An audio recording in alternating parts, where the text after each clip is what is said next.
An Apple employee is accusing the company of spying on employees and abusing worker privacy. It says it's been going on for years. Wow, another Apple story. There was a time, I think every week, you and I were doing another Apple story. Right. They were either spying on people, they were breaking up unions, they were going after whistleblowers.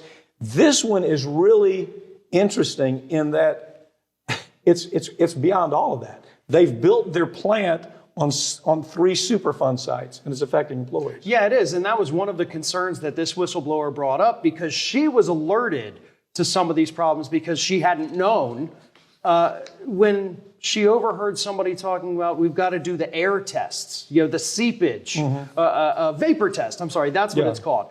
And so she got to think, what vapor test? What are you testing for here in our company, our headquarters in Sunnyvale, California? Right. Oh, it turns out we're on a highly toxic piece of environmental land here. Okay, we've handled these cases. Our firm, as you know, has handled these cases. And they're bad cases, because what ends up happening is the Superfund site, there should have been testing before they built there. There should have been some, yes, we know that there's not going to be the vapor intrusion. But what's happening there apparently is they have cracks in the walls and cracks in the floors. Employees are getting these odd illnesses. So this whistleblower comes and says, what's going on here? And they're trying to make her look like a nutcase there in Sunnyvale, California. Isn't that what's happening here? It is. And that was just, one of many things she revealed here. But of course, that is also something that's almost a whole nother topic in and of itself, because that could severely endanger the lives of those employees there. So they need to be on the lookout. Any symptoms you have, mark them down, go to the doctor, get this documented. This could be something huge in the future. Well, they built on a Superfund site. The reason it's called a Superfund site is because there's toxins in there that human beings should not come in contact with. So the company builds right on top of it without doing the testing.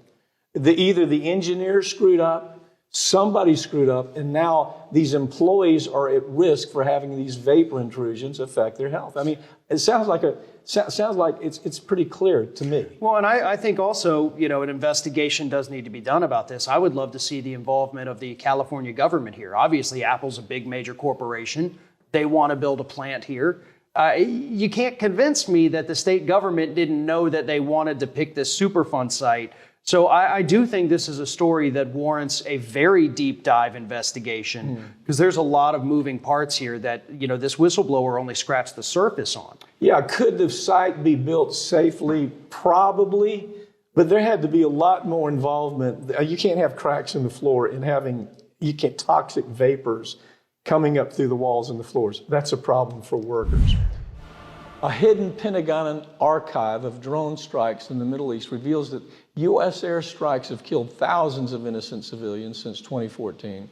Regina Santos joins me now to talk about it. Regina, what exactly do secret files, what are they showing right now, these files that seem to be surfacing? Over 5,400 records highlight how the military's flawed intelligence and rushed, imprecise targeting methods have killed thousands of non-combatants in drone strikes in the Middle East. The U.S. air war, which ramped up under the administration of President Barack Obama, was sold to the public as a way to reduce harm to civilians and allow the military to easily kill terrorists from a safe distance with the click of a button. The president even referred to the program as the most precise air campaign in history that would have strong congressional oversight. However, the reality doesn't back up what's going on here, Mike.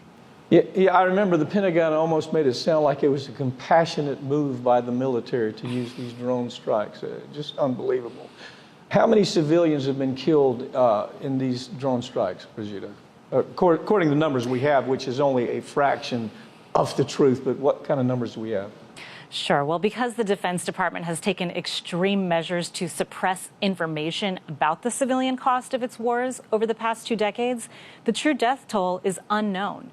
However, independent airstrike monitoring groups have done their best to tally up as many as 48,000 civilian deaths across 93,000 airstrikes in Afghanistan, Iraq, Libya, Pakistan, Somalia, Syria, and Yemen. And of course, as you just said, the number, though, is likely much, much higher. Now, the people who are disclosing this, people like Manning and Snowden and Assange, they've been pretty seriously penalized. But has anybody been held accountable for the civilian casualties that come from the Pentagon or the folks that are responsible for the type of incompetence that kills tens of thousands of civilians? I think 50,000, as we can see from this report. Anybody being held responsible for this at all? Of course not. No officials have yet been held accountable for their role in killing tens of thousands of civilians in drone strikes. Meanwhile, former intelligence analyst Daniel Hale has been imprisoned for violating the Espionage Act after leaking classified documents to reporters exposing how U.S. drones are more deadly and less accurate than the Pentagon has claimed. The documents revealed that at least 90% of people killed in U.S. drone strikes were not even the intended targets.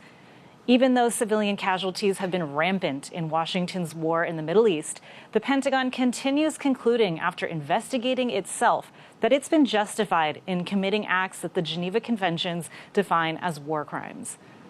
Yeah, seems to be okay with all the progressives who for so long have been anti-war and anti-drone strike. Seems okay that we're going to bring Assange back here and try him for simply disclosing this, or that Manning was still be in prison for an awful long time. Snowden, the same thing, held captive, has to leave the country because he discloses this type of thing. But the people who are making the decisions, there is no repercussion.